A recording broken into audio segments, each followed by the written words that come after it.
Hello, Los Angeles Dodgers fans. We've got fresh, exclusive videos and the latest updates just for you. Before we dive in, make sure to join our channel and hit that like button. This is the best way to stay on top of all the breaking news. Freddie Freeman's journey through the 2025 season has been nothing short of a roller coaster.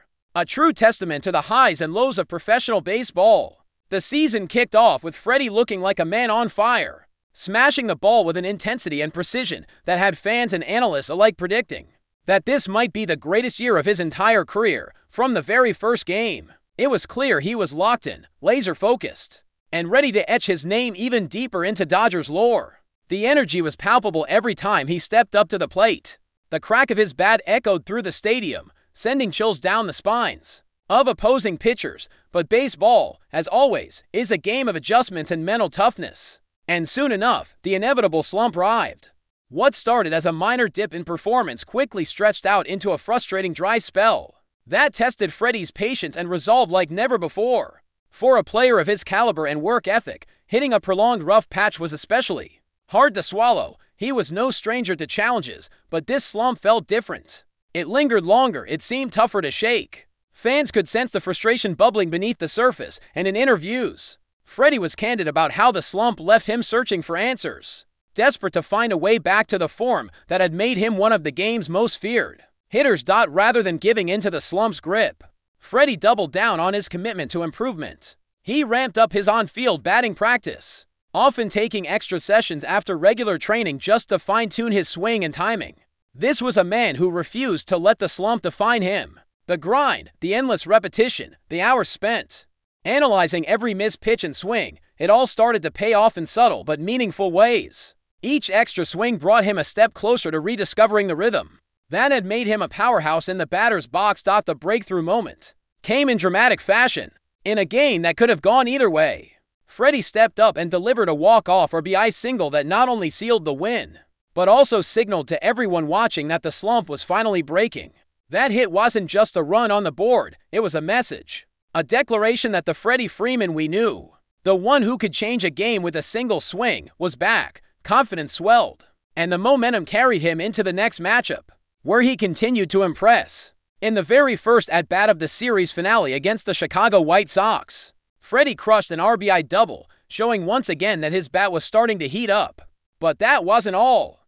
He added another RBI double later in the same game, a testament to his growing comfort and aggressive approach at the plate. There was even a moment when it looked like Freddie might send a ball over the fence, only to be denied by an incredible leaping catch from Mike Tauchman right at the wall. It was the kind of play that both frustrates and motivates a hitter. Frustrating because it robbed him of a home run, but motivating because it showed he was swinging with such authority that defenders had to pull off highlight reel catches to keep him from scoring. Talking about the improvements, Freddie didn't hold back his thoughts on his recent form. He pointed out that even in the early games of the turnaround, like the first game in Kansas City where he didn't register a hit, he could feel something shifting in his swing. It wasn't perfection yet, but there was progress, and that progress soon translated into tangible results in the games that followed.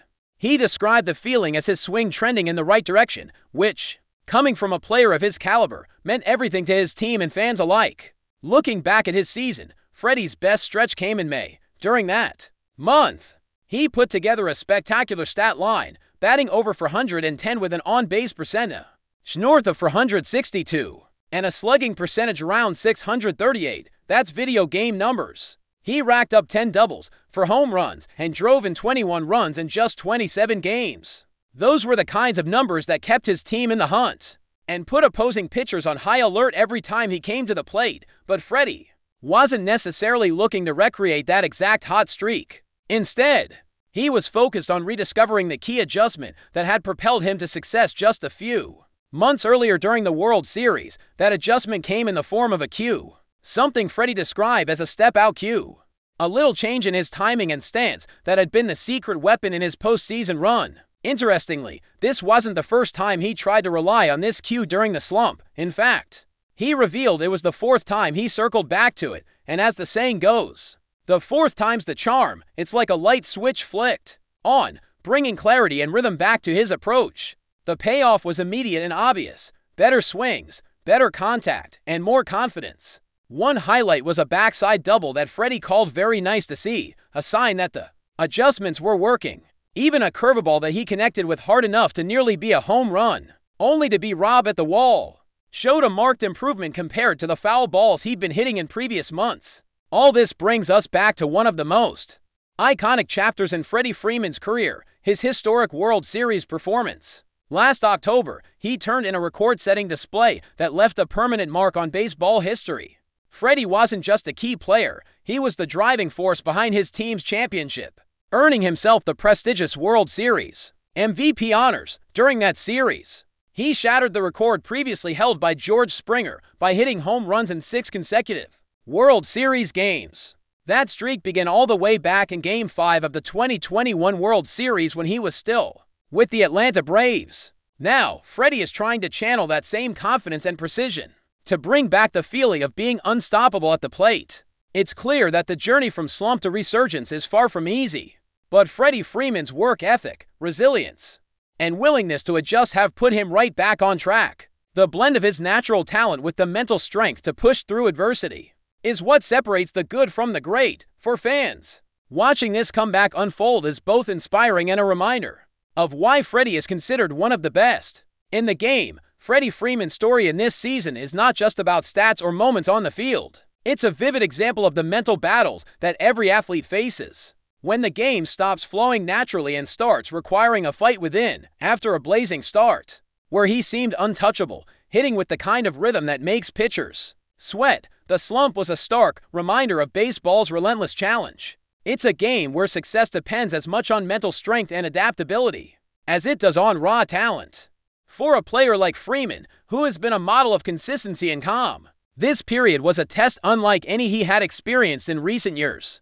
The frustration he showed was not just about missed hits or runs left on base, it was about the unsettling feeling that comes when the tools that have always worked suddenly don't. Batting practice sessions, which were once routine, became almost a refuge, a place where he could try to wrestle back control, one swing at a time. The countless extra hours he invested were not just physical work, but a mental reset, a chance to rebuild confidence that had been chipped away by missed opportunities and tough luck. Those moments, when the stadium empties and the noise fades, often define a player's future more than the highlights ever will. What makes Freddie's turnaround so compelling is the methodical approach he took. Instead of trying to force a quick fix or rely on luck, he looked back to what had worked best during his greatest successes.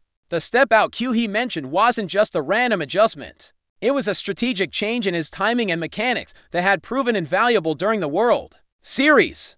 It's fascinating how these subtle tweaks, hardly noticeable to the casual observer, can mean the difference between a swing that connects perfectly and one that falls short. Repeating the cue multiple times showed his patience and willingness to trust in his process, even when immediate results weren't guaranteed.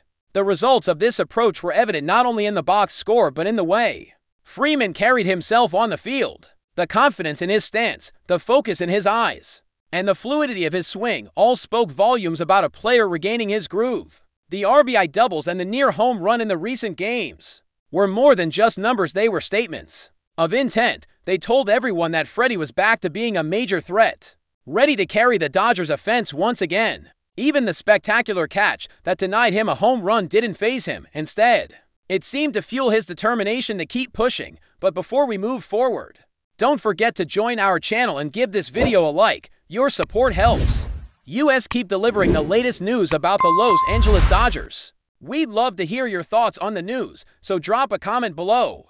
Whispers are swirling through the MLB grapevine, and if the latest chatter is to be believed, the Los Angeles Dodgers may be on the verge of pulling off a sensational move. Multiple sources close to the situation have hinted that Sandy Alcántara, the 2022 NL Cy Young Award winner, could be headed to Chavez Ravine in what would be a bold stroke to further solidify the Dodgers' already formidable rotation, though nothing has been confirmed.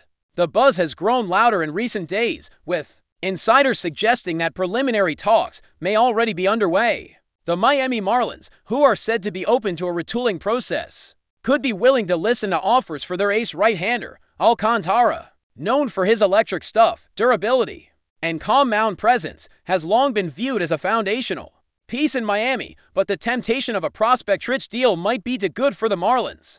To pass up for the Dodgers, the timing makes sense. Despite boasting one of the deepest rosters in baseball, the team has faced injury concerns in the rotation and is clearly in win-now mode. Adding a top-tier arm like Alcántara could be the missing piece in their pursuit of another World Series title, with names like Walker Buehler, Tyler Glasnow, and Yoshinobu Yamamoto already in the fold.